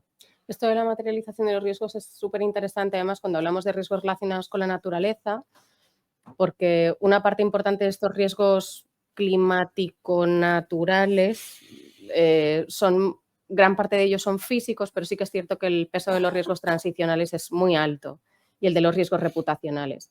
Pero es curioso porque esos impactos que deberían ver en ese tipo de riesgos no siempre se manifiestan, ¿no? Es como que el riesgo físico te lo vas a comer sí o sí y vas a poder hacer poco. O sea, ya puedes tener una buena estrategia de adaptación o de mitigación porque va a ocurrir sí o sí, pero parece que con los riesgos transicionales y reputacionales podemos tener un poco más como de manga ancha, que luego no es cierto porque entramos en conflictos con otras actividades, en conflictos territoriales. O sea, hay una cuestión que es importante en este tema de los riesgos relacionados a la naturaleza, a diferencia del cambio climático, es que son riesgos de tipo muy local, donde los escenarios no están todavía cuantificados, son bastante fluidos, ¿no? O sea, ahora viene esta revisión de la CSRD y los riesgos reputacionales y transicionales pueden cambiar y dar un twist de 180 grados en cualquier momento, ¿no? Entonces, es importante monitorizar esos riesgos y a mí lo que me parece que es interesante también de esta valoración económica es que nos permite poner todas las cosas en contexto y lo que hay que ver es cómo de alguna manera podemos darle un peso diferencial a estos riesgos, por lo menos ahora, en este primer momento, porque sí que es cierto que, claro, cuando tú estás evaluando riesgos climáticos y eso va de miles de millones y de repente empiezas a valorar los riesgos relacionados con la naturaleza y va de unos cuantos cientos de miles, pues parece que como que la escala en la que mides el riesgo no es la misma y por tanto puedes a priori desechar riesgos relacionados con la naturaleza porque digas, bueno, pues ahora esto no tiene tanto peso, ¿no? Pero yo creo que por eso también es importante y a lo mejor podríamos hablar en estos minutos que nos quedan como qué tipo de información puede ser relevante a la hora de empezar a valorar estos riesgos desde el punto de vista económico y también desde el punto de vista como operativo o de la clasificación de las actividades, porque un riesgo de baja intensidad, pero que se repite mucho en muchos contextos, en muchas localizaciones, con muchas configuraciones socioeconómicas, puede ser un riesgo muy importante en el medio plazo, ¿vale? Entonces, por lo menos desde el punto de vista de la operativa y de qué información debería de disponer una entidad financiera a la hora de establecer esto, de intentar establecer o aproximar estos riesgos, es básicamente que tenga una información mínima sobre la localización de las actividades y cuando digo mínima me refiero a un código postal, o sea, o a unas coordenadas UTM, ¿vale? O sea, una cosa mínima. Es cierto que esas coordenadas tienen que estar localizando un activo, ¿vale? Esto parece una chorrada, pero, No es parte de la empresa pero de lo no que hablamos, es así. Y hay veces que tenemos como listas de coordenadas que no están apuntando a nada, ¿no? Y es como, aquí debería haber una instalación, pero no hay nada. Entonces, tener una buena información geográfica, aunque sea mínima, sería lo suyo. Y desde el punto de vista económico, Desde el punto de vista económico, desde luego, a nosotros nos gusta diferenciar no solo cómo se generan los flujos de caja, ¿no?, relacionados con ese activo, sino si la operación, en este caso, es más de crédito, si hay colaterales. Porque a veces los colaterales no están relacionados con la actividad y tienen un riesgo adicional, ¿no? Y ahí nos gusta identificar las dos partes, ¿no? No solo la parte de la operación más de la empresa, de proyecto y la actividad, sino también los activos, de nuevo, ¿no? Al final, el activo es clave porque es el que te da sustento de colateral o de garantía, mejor dicho, pero por otro lado es el que soporta la actividad, ¿no? Y nosotros, la tipología del activo, la vida útil del activo, no solo la ubicación en algunos casos, sino la situación, ¿no? En según qué riesgos, por ejemplo, que tienen que ver con recursos hídricos, no es lo mismo un activo u otro, ¿no? Que la altura también afecta, ¿no? O cuál es digamos, la normativa que aplica en un activo de suelo, no es la misma que un activo de altura, ¿no? Entonces, toda esa información es de valor. Es verdad que no suele estar en las carteras de las entidades, ¿no?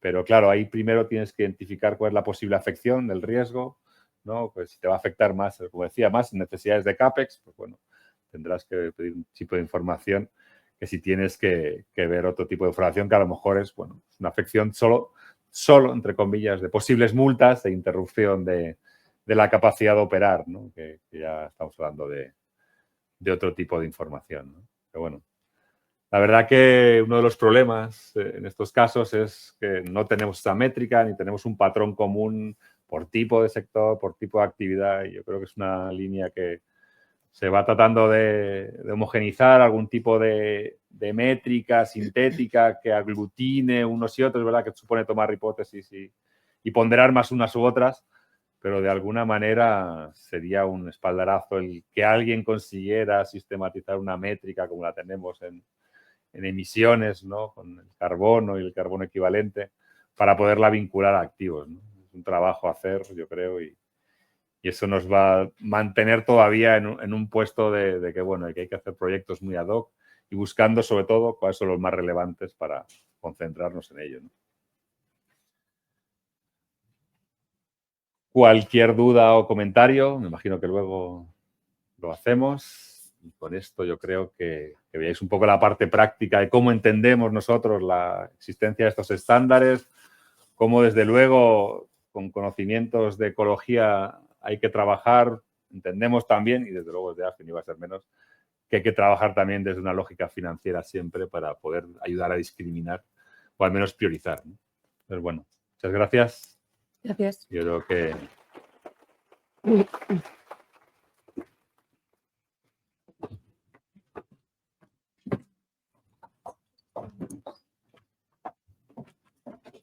¿Tienen diapos?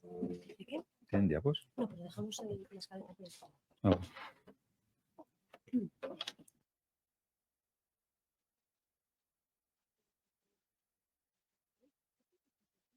No, ahora. Vamos con la última fase, el encuentro en la última fase, que es la mesa financiera. Hemos tratado de congregar a los dos grandes hemisferios, ¿no?, del sector financiero, que en este caso además lo hacemos en dos capas, tanto en la capa geográfica tenemos una entidad de gestión internacional, como en la capa estratégica, que también tenemos la parte de la financiación representada con una entidad nacional, ¿no? Entonces, con estos dos ponentes excepcionales y muy rebuscados, porque este tema es tremendamente específico, voy a presentarlos. A la izquierda del todo está Esther Pérez. Ella es técnica especializada en biodiversidad y naturaleza en el área de desarrollo sostenible del Grupo Cooperativo Cajamar. Y justo a mi izquierda tenemos a Diego Salvador, que es analista del equipo de inversión en biodiversidad de Robeco. Y entonces con estas credenciales los podemos interrogar en detalle a que nos cuenten un poco las tripas, ¿no?, de todo esto que estamos escuchando a nivel de marcos, pasos, cuál es el cuadro lógico. Bueno, pues ahora vamos a ver esto cómo pasamos de las musas al teatro. Entonces, vamos por bloques de conocimiento porque no queríamos dejarnos nada y vamos a arrancar, si te parece, Diego, contigo, hablando sobre la incorporación de la biodiversidad a nivel entidad, desde un punto de vista de cuál es el racional para integrar esto como casa de gestión de activos internacional, en vuestro caso. Sí, genial. ¿Me escucháis bien? Bueno, muchas gracias a SpainSIF y a AFI y al resto de socios como PRI. Robeco es una entidad de fondos de inversión, gestionamos unos 200.000 millones de euros. El 99% de esos activos están alineados con la sostenibilidad, con criterios ESG. Y tenemos uno de los grandes fondos dedicados a la energía sostenible, el Robeco Smart Energy, que son unos 3.500 millones. Dentro de las divisiones de Robeco tenemos la división de temáticos, y dentro de la división de temáticos hace un par de años dijimos cuál es el tema más relevante para invertir en sostenibilidad en los próximos años, y lo que identificamos fue la biodiversidad. Y lanzamos un fondo de biodiversidad que ya tiene pues, más de 2 años de historia, con un buen retorno, y el objetivo es más o menos balancear entre los riesgos de transición y los riesgos físicos. Más o menos un 50% son soluciones de biodiversidad y el otro 50% soluciones de transición o empresas dedicadas a la transición de una forma más eficiente. Y la verdad que ha sido un reto, pero está teniendo unos resultados muy buenos. Más del 25% del fondo se dedica a hacer engagement, justamente hablábamos, con empresas que a lo mejor están yendo un poco más lentas en esa transición y estamos encantados, vamos. Gracias, Diego. La verdad es que es un mercado que no podemos decir que esté saturado por el momento, de manera que cualquier buena práctica en la que inspirarse es cosa buena y en vuestro caso además una muy visible. Pasando ahora al hemisferio financiación, Esther, yo me imagino que esto no es una cosa de antes de ayer, que lleva encima de la mesa el Grupo Cooperativo Cajamar en décadas. Me gustaría conocer también cómo ha cambiado a nivel interno la percepción de lo que se ha entendido como riesgos y oportunidades de biodiversidad. Sí, bueno, ¿me escucháis bien? ¿Se escucha bien? En primer lugar, daros las gracias por la invitación, porque es verdad que es un tema en el que yo creo que todos andamos perdidos, aunque digamos que todos somos expertos, pero andamos perdidos. Bueno, pues Grupo Cajamar es una entidad que es conocida, bueno, desde su origen es muy ligada al sector agroalimentario, o sea, la caja de los agricultores, hablando de manera más informal. Entonces, desde hace 50 años es una entidad muy comprometida, es decir, se puso en marcha la estación experimental en 1975 y bueno, que ahora es su 50 aniversario, y entonces ha sido con un único objetivo y era poner a prueba tecnologías que pudiesen modernizar ese sector, un sector con unas limitaciones de recursos naturales abismales, ¿no? Entonces, la primera línea que pusimos en marcha fue el primer recurso que digamos, limitaba la productividad y la facturación de esos agricultores era el agua, ¿no? Entonces, intentamos modernizar todos los sistemas de riego, como haciendo un acompañamiento diario a estos agricultores y introdujimos una línea que era el agua, ¿no? De manera que ese sector se hiciese más eficiente. Posteriormente, ¿cuál era la otra lucha de batalla de los agricultores? Eran las plagas. Al fin y al cabo, los agricultores perdían crédito, perdían facturación, perdían cosecha porque tenían unas plagas también que limitaban la cosecha. Entonces, desde hace más de 20 años empezamos a introducir la lucha biológica. Empezamos a investigar cómo a través de setos de biodiversidad, a través de microorganismos, podíamos, digamos, revertir esa masiva de fertilizó el campo, contaminó acuíferos. Entonces, como que ha sido unos aspectos que han estado desde hace mucho tiempo en las estaciones, pero que a nivel organización banco se han estado presentes, pero ahora en este año es como que ha sido, vale, perfecto, tú tienes una estación experimental, tienes mucha innovación, tienes muchas iniciativas, pues ahora cuantifica, mide y reporta a todos los inversores, bueno, al Banco Central Europeo, por supuesto, cómo tú mides, gestionas e integras todo esto en tu gestión diaria, en tus procesos de banco. Gracias, Esther. La verdad es que la cantidad de frentes abiertos cuando nos ponemos a descender al detalle es enorme. Yo quisiera preguntaros por el día a día en el uso e integración de las herramientas. Hemos comentado el enfoque LEAP, Anchor, hemos comentado TNFD, todo el marco de recursos que tenemos desde PRI, pero creo que si yo en este momento fuese la responsable de sostenibilidad de un participante de mercado financiero, estaría planteándome esto a nivel interno. ¿Cuántas alegrías y disgustos me va a costar?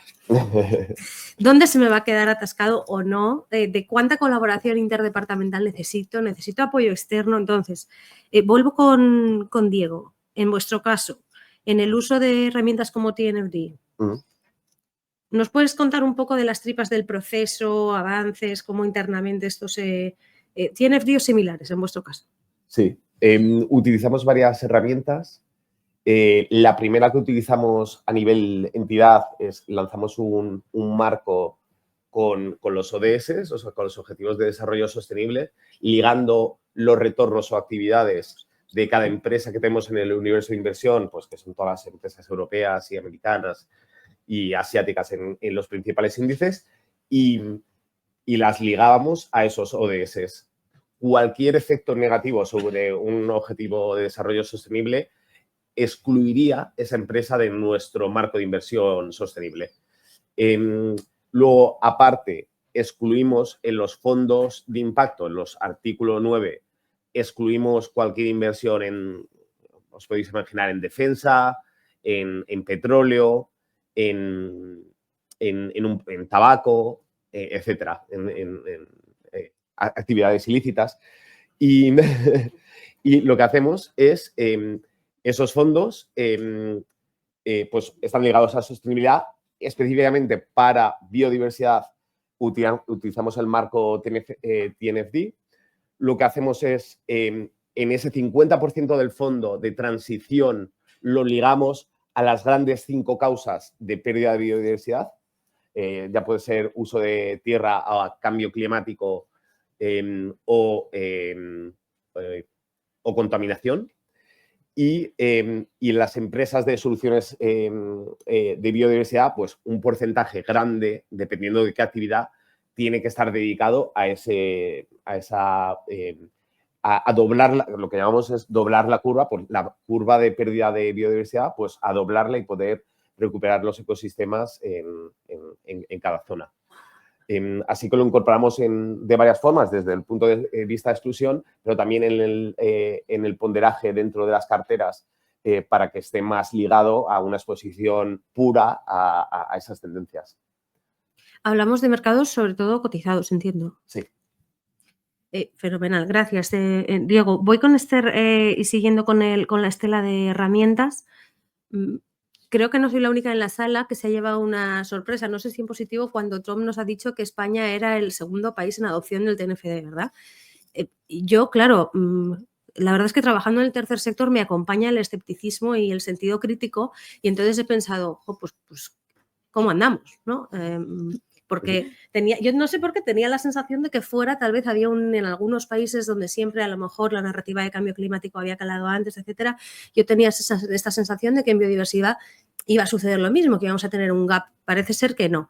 Y cotilleando la página web de adopters del TNFD hace ya meses, me llevé una grata alegría al ver al Grupo Cooperativo de Cajamar como early adopters.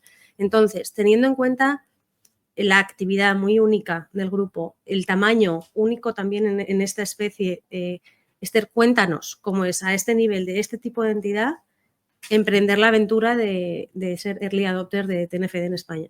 Sí, bueno, dio muchos calentamientos de cabeza, así no hay que contar todo lo bueno. Bueno, pues siendo una entidad financiera que está ligada totalmente al sector agroalimentario y incorporado esto en la estrategia 50 años, pues dijimos, tenemos que contarlo, tenemos que materializarlo, ¿no? Entonces, pues, digamos que hicimos como una revisión de metodologías, de herramientas que más pudiésemos medir actualmente lo que nosotros teníamos en nuestra cartera de financiación, ¿no? Entonces, utilizamos la herramienta de Encore. A través de esa herramienta pudimos obtener los impactos y las dependencias de los sectores económicos. Gracias a la nueva actualización de noviembre conseguimos bajarlo a cena de 4 dígitos porque una operación está directamente relacionada con el cliente. Un cliente tiene un CNAE, es como su sello, ¿no? Y ahí, gracias a esa herramienta, pudimos tener un mapa de priorización. Entonces, en el que vimos impacto y dependencia de los sectores económicos, independientemente de los sectores que financiase Cajamar. Pusimos la exposición y, como vimos, pues teníamos un 40 y algo % de la cartera posicionada con alto impacto y alta dependencia, porque teníamos un sector agroalimentario, no solo agricultura y ganadería, que sí tenemos bastante financiación, sino también una industria alimentaria y un comercio alimentario que está directamente relacionado. Por lo tanto, no podemos analizar agricultura y ganadería sin analizar el resto de la cadena. Teníamos que meterla como un único eslabón, ¿no? Posteriormente hicimos la fase de localizarnos y también tenemos la exposición muy concentrada en un sureste español, en un arco mediterráneo, cuyas limitaciones endógenas pues también son bastante preocupantes, ¿no? Entonces, en la fase estamos de hemos identificado, hemos priorizado, sabemos dónde tenemos la cartera, sabemos las ubicaciones materiales. Entonces, ahora, ¿qué hacemos? Vamos a incorporar todo esto en la estrategia, en los procesos. Vamos a atribuirnos ese riesgo que tienen nuestros clientes. Entonces, es verdad que estamos en la fase ahora de qué vamos a hacer con estos impactos y estas dependencias. Fenomenal. Es una fase apasionante, me imagino, y estaremos deseando saber más próximamente.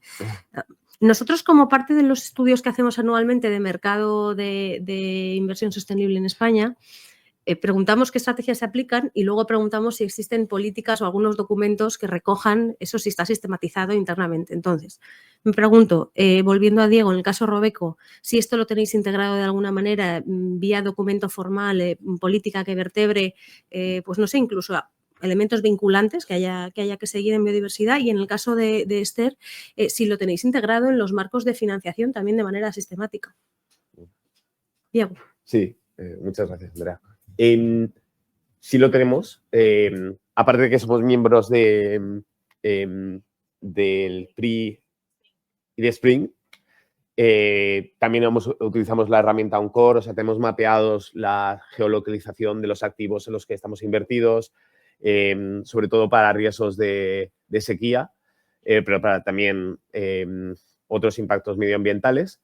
Y luego lo que vamos a hacer es en un mes, una de las grandes iniciativas que tenemos, lanzamos hace un año un marco de semáforo sobre el cambio climático, y ahora lo que vamos a lanzar en un mes es uno sobre la biodiversidad, donde vamos a mapear, o tenemos mapeados, todas las interdependencias de nuestro universo de inversión, de los fondos sostenibles, y vamos a poder decir, por ejemplo, en un estudio que se publicó en TNFD, más o menos un tercio de nuestras inversiones están expuestas a sectores con una gran interdependencia con el cambio climático, que puedo entrar más en detalle después. Y lo que vamos a hacer es pues explicar cómo nuestros fondos de impacto están expuestos a ese cambio en biodiversidad y cómo puedes buscar una mayor exposición. Claramente, pues un fondo dedicado justamente a este tema, pero hay otros fondos donde, por ejemplo, tenemos un fondo de agua donde tiene una gran relación con empresas que pueden tener un impacto en el cambio climático, en el capital natural, y donde también puedes buscar exposición a través de esas inversiones. ¿El semáforo es a nivel de fondo, de compañías, de O sea, proyectos? Es mapeando todas las compañías. Okay. Específicamente, o sea, en casos específicos tienes proyectos dentro de cada compañía que habremos mapeado, pero es sobre todo para explicar qué porcentaje del fondo está expuesto a lo mejor a un semáforo verde, donde realmente pues, son líderes en transición, proveen soluciones de biodiversidad, etcétera. Fenomenal. ¿Y Esther, en marcos de financiación, está integrado de alguna manera? Sí, lo tenemos integrado. Bueno, en el año 2024, viendo que teníamos bastante riesgo asociado a la naturaleza en la cartera de financiación, ¿no? Y que nos veíamos expuestos a todos los riesgos tradicionales financieros, pues incorporamos en el marco de financiación sostenible 2 categorías directamente vinculadas a la naturaleza. Una fue todas las categorías de agricultura sostenible, bueno, en todas sus formas, agricultura ecológica, regenerativa, biodinámica y financiación exclusiva, protección a la biodiversidad. Luego creamos otra línea que es modernización y mejora del regadío, de las comunidades de regantes o, bueno, de los propios agricultores, para ligarla a todos los problemas relacionados con el estrés hídrico. Eso lo tenemos en el marco de financiación sostenible, 2 categorías específicas de la naturaleza. Luego, por otro lado, también en el marco de inversión socialmente responsable actualmente tenemos vinculaciones relacionadas con el arma, la pornografía, todo ese tipo de categorías, el carbón. Pero ahora, en el 2024, a finales, se reformó ese marco e incluimos también exclusiones por proyecto y cliente. Tenemos exclusiones por proyectos que estén en espacios naturales protegidos, que estén en listados Ramsar, que impliquen la quema de ecosistemas naturales, de bosques de alto valor ecológico, y así como eso a proyectos, porque no podemos tratar proyecto y cliente de la misma manera, ¿no? Y clientes tenemos también exclusiones, de manera que tengamos como al fin y al cabo es que tengas la conciencia o que sepas al 100% que ese cliente perjuicia algún tipo de ecosistema, tiene alguna sanción de carácter medioambiental, eso a clientes. Esther, porque estamos hablando mucho del sector agro, ¿hay algún otro sector en el que veáis en la parte de financiación también algunos pesos importantes de dependencias, impactos, riesgos? Actualmente solo no lo vamos a establecer en ese sector, puesto que, como ya hemos dicho, es un sector mayoritario en nuestra cartera. Y bueno, un sector que depende exclusivamente de los recursos naturales, supone más riesgo para la entidad a la capacidad de pago que otro sector. Efectivamente, sí, la localización y además el escoger las batallas, el priorizar, ¿no? En el caso de Robeco, con esa perspectiva de águila global, de inversor global, ¿algún otro sector que digáis para nosotros es clave en biodiversidad? Sí. Más o menos un 50% del fondo está ligado a consumo y el consumo es donde vemos, son más empresas de transición, pero es donde vemos un impacto más directo en el uso pues, de proteína animal, por ejemplo, priorizando ciertas proteínas por encima de otras, en lo que es consumo, por ejemplo, de aceite de palma, donde al final lo que resulta más eficiente es buscar siempre las mejores certificaciones dentro de cada industria. Por ejemplo, en la industria agroalimentaria pues utilizamos también la certificación MSC o dentro del uso eficiente de los bosques la certificación FSC, etcétera. Y que al final pues siempre tendemos más a las certificaciones que están auditadas y verificadas porque al final podemos hacer engagement pero con socios, pero si tenemos a alguien que está certificando en el terreno, pues siempre nos resulta más cómodo. Vamos, de hecho, visitamos a muchas de nuestras empresas inversoras, invertidas, acabamos de estar en Indonesia en los bosques de aceite de palma, hemos ido a granjas de agroalimentarias, etcétera. Entonces, consumo es el 50%, luego otro 20% es materiales como esos bosques y también empresas industriales ligadas a la tala de árboles o etcétera, o uso del capital natural. Y así que por eso vemos ahí esos sectores más ligados a la biodiversidad. Fenomenal. Última ronda y os libero. ¿Me podéis dar un ejemplo concreto, o bien de indicador, o de proyecto, o de empresa, que os haya hecho un poco de decir, oye, esto llama la atención, esto es, si lo tuviéramos que explicar a alguien fuera de la sala o fuera de nuestro entorno, ¿de qué va esto? Esto es un buen indicador para enfocarnos un buen proyecto, una buena empresa. ¿Empezamos Diego o Esther? Quien queráis. Bueno, yo sé que ahora ya empiezo yo, debido a un descanso. Bueno, pues a mí me gustaría destacar, dos cosas del grupo, ¿no? A nivel interno, como decía Ricardo, el proceso de onboarding es magnífico. Entonces, este año nosotros en el proceso de admisión elaboramos un informe de riesgo ESG, ¿no? Dependiente del informe de riesgo del financiero de la contraparte. Entonces, este año hemos incorporado aspectos específicos de la naturaleza en ese informe. Actualmente medíamos pues, huella de carbono, gestión de residuos, pero queríamos ver un indicador que sea más cualitativo, porque al fin y al cabo cuantitativo muy pocas empresas lo tienen, de cómo integran, si cuenta de forma expresa con alguna política, estrategia o gestión en materia de biodiversidad. Eso se une a ese informe. Luego, por otro lado, también hemos incorporado el indicador de ENCORE en el que medimos los impactos y las dependencias del capital natural de esos sectores. O sea, ya más o menos nos va posicionando el tipo de sector o cliente que tenemos en la mesa, ¿no? Para el sector agro hay un informe específico. El sector agro, al ser nuestro sector material y relevante para nosotros, pues ahí intentamos saber un poquito más del cliente. Si tiene riego por goteo, si hace rotación de cultivos, si incorpora los restos de poda al suelo, un poquito más de la gestión de ese agricultor, ¿no? Para saber con qué riesgo contamos. Luego, ¿cómo es la forma de Cajamar, al fin y al cabo, de que los clientes y todos incorporen estos aspectos? Pues la semana pasada que organizamos una jornada solo de biodiversidad que tuvo un éxito rotundo, pensábamos que no, que solo le preocupaba el agua, pero no, la biodiversidad, y más con este tiempo que hemos tenido últimamente, organizamos una jornada en Las Palmerillas donde muchas empresas, muchas startups han pasado ya del modelo de digitalización del sistema de riego. Hay muchos agricultores que ya cuentan con un sistema en su invernadero que le dice la planta necesita esta agua a esta hora y ya está, ¿no? Pues ahora han dado un paso más esas startups y están haciendo lo mismo para las plagas. Entonces, te puede detectar con mucha antelación una plaga dentro del invernadero, te puede decir qué tipo de plaga es y cómo tratarla. No tiene que ser específicamente con pesticidas, puede ser con lucha biológica, como hemos dicho, con setos. Y tuvo un éxito, la verdad, bastante rotundo y la verdad que estamos contentos porque vemos que el sector está avanzando. O sea, un sector penalizado, un sector que es el sector agro, contamina, impacta, depende, pero un sector que yo creo que se está poniendo mucho las pilas y cada vez está como más modernizándose y llevando a cabo mejores prácticas. Os doy dos ejemplos. La última inversión del fondo es una compañía americana llamada Monrose Environmental Services y lo que hace es consultoría de medio ambiente y de protección de la biodiversidad. Y, de hecho, un programa específico que tiene es proteger el búho moteado de California, donde han conseguido recuperar y proteger.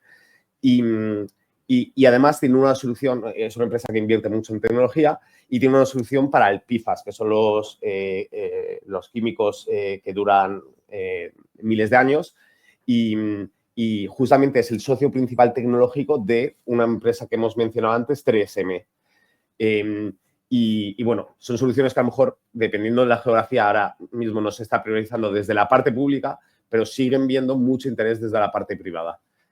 Además de un marco regulatorio que continuará de una forma u otra. La otra empresa que quería destacar es Tomra, que es así que lleva desde el principio del fondo, que es el líder mundial de reciclaje de botellas de plástico. Es una gran empresa, está también en España, visitamos sus plantas porque ahora lo que están haciendo es, tiene un proceso muy, muy eficiente para reciclar el plástico. Lo que hace es los países se han comprometido para 2025, si no llegas a un cierto nivel de reciclaje, que creo que era el 80%, España está más o menos en el 50 y algo por ciento, si no llegas, tienes que lanzar un programa de reciclaje de botellas de plástico y ellos tienen las máquinas que puedes desplegar en cada supermercado, en cada centro, para que muy eficientemente las coleccionen y las manden a reciclar. Y visitamos sus plantas porque además esta tecnología se puede aplicar también a reducir los desechos alimentarios, viendo, por ejemplo, con tecnología 3D y, por supuesto, con inteligencia artificial, el centro de las frutas, poder pesar las frutas, poder recogerlas mucho más eficientemente. Y es una empresa que tiene un crecimiento enorme y le vemos mucho potencial y además con un compromiso con la sostenibilidad pues muy grande. Así que nos gusta también destacarla. Fenomenal, pues mil gracias a los dos, ha sido un placer teneros aquí. Os seguiremos interrogando sobre estas cuestiones porque al fin y al cabo queda mucho por hacer y sin robarle, como ya os he robado 5 minutos de conclusiones finales, me los voy a robar a mí misma en las valoraciones porque llevamos casi 3 horas hablando de marcos, herramientas, redes de colaboración, argumentarios, riesgos y por suerte o por desgracia, no basta estas 2 horas y media. Entonces voy a insertar una cuña publicitaria de 30 segundos, que es la siguiente. Como efectivamente no basta, desde SpainShift vamos a poner en marcha una comunidad de práctica en financiación e inversión en la naturaleza. Esta comunidad de práctica va a contar con 2 verticales, una primera vertical de transferencia del conocimiento como condición de socios de la Iniciativa Española de Empresa y Biodiversidad, de la Fundación Biodiversidad, del Ministerio de Transición Ecológica y Reto Demográfico. Vamos a tener unas 6 sesiones presenciales y en línea para poner juntos los conocimientos técnicos del sector privado, tercer sector, del sector académico, sector público, de aquí a junio de 2026, y luego una vertical de estrategia en colaboración con Natural Capital Factory Hub, una iniciativa de Ecoaxa para socios de SpainShift y colaboradores, donde decidiremos sobre hacia dónde tienen que ir, ¿no?, las iniciativas de promoción de la financiación e inversión en biodiversidad en España.